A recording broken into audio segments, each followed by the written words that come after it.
sector. Well, now to continental business outlook, and Africa only trades 15 within its fellow African states. Well, this compared with other international markets outside the continent. Experts now advise that Africa needs to unite, innovate and industrialize for value addition. KTN's Brian George Otieno is currently in Dubai attending the Expo 2020 and joins us for what were the key resolutions that will be growing intra-Africa trade. Brian, over to you now. That's right. We are here at the Expo 2020 in Dubai, UAE. It's been just first 2 months of an expo that will run about 6 months or so. It will be ending in March. And today we are privileged enough to have the trade envoy of Egypt right here, together with the chairperson of the Kenya Export and Branding Agency, formerly known as Brand Kenya. They will be speaking to us about the resolutions of some of the introductions that need to be done to improve the Africa Continental Free Trade Agreement. Remember, the balances of trade are a bit way too low, and so that is what we want to hear from them, what Africa needs to do to improve, intra-Africa trade. And so they're joining me right now. I want to just speak to them so that we hear what we need to do as a continent to improve our trading. Gentlemen, good to see you. Please introduce yourself and tell us what you do. Thank you. Thank you. My name is Jaswinder Bedi. I'm the chairman of Kenya Export Promotion and Branding Agency, and I'm here at the Dubai Expo 2020. And Egypt is the first country that we are visiting. And obviously, because Egypt is very dear to us, Egypt has been one of our largest importers of Kenyan tea. Right now, they are number 2.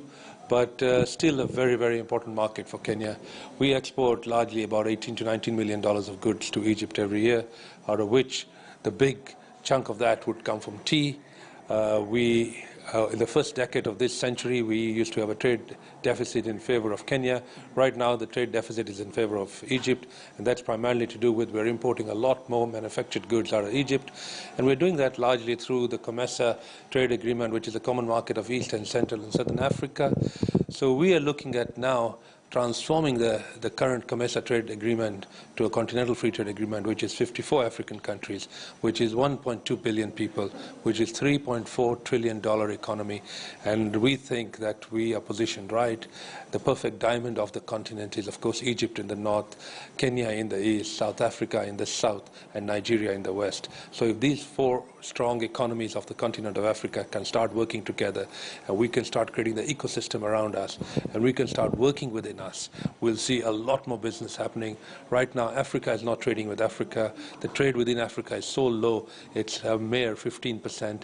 Intra-Africa trade is lower than any other region in the world, and we need to change that paradigm. We need to move from 15% to 25% to 45% to 65%, and that's when Africa will see the benefit, and that's when Africa, which largely young population, made in age 19, will start seeing the jobs and will start seeing those dollars coming in.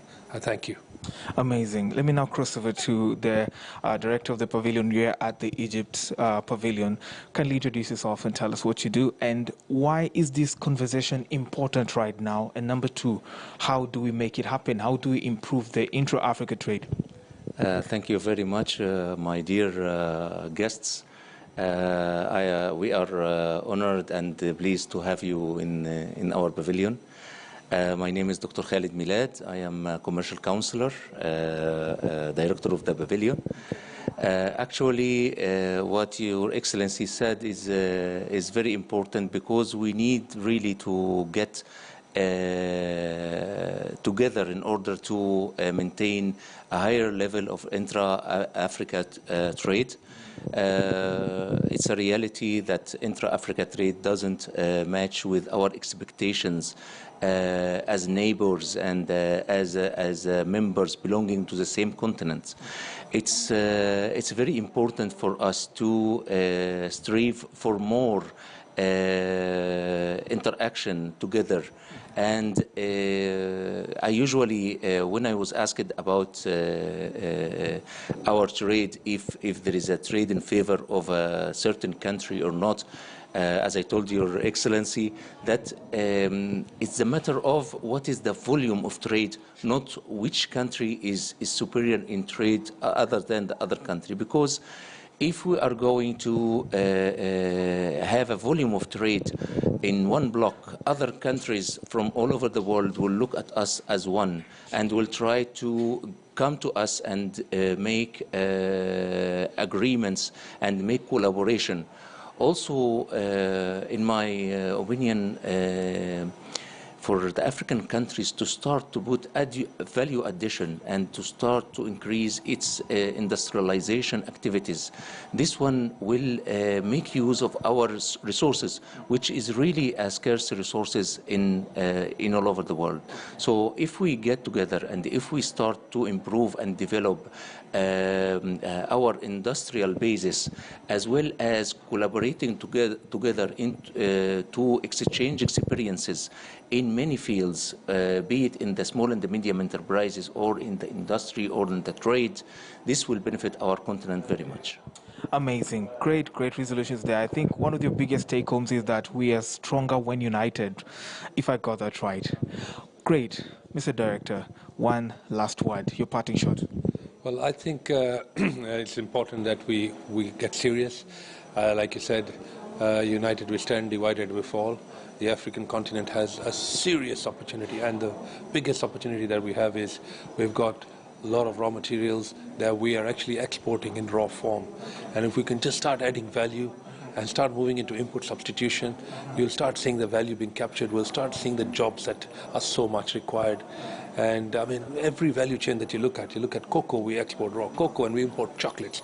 You know, we export cotton and we import shirts. And if you look at every value chain, we export copper and we import wire.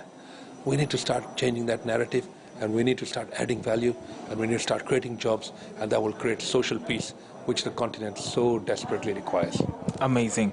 Your last words. We have been honored and pleased to have you, our brothers and friends from Kenya. Kenya always, like your good self said, it's a part and edge of a diamond, which in the continent, and always Kenya has been one of the major and important partners for Egypt in trade, and it will remain. Thank you. Great. And there you have it from the horse's mouth right there. To improve our trading, we have to improvise. We have to be more mechanized and get industrialized. And most of all, just unite those 4 key economic powerhouses. From me here in Dubai, back to you in studio. Many thanks there, Brian George, keeping us posted on the outcomes of the Dubai Expo. Of course, Kenya making a strong appearance and participation in this year's Expo. Well, let's take you to some international news now. And U.S. Secretary of State Antony Blinken is calling on African leaders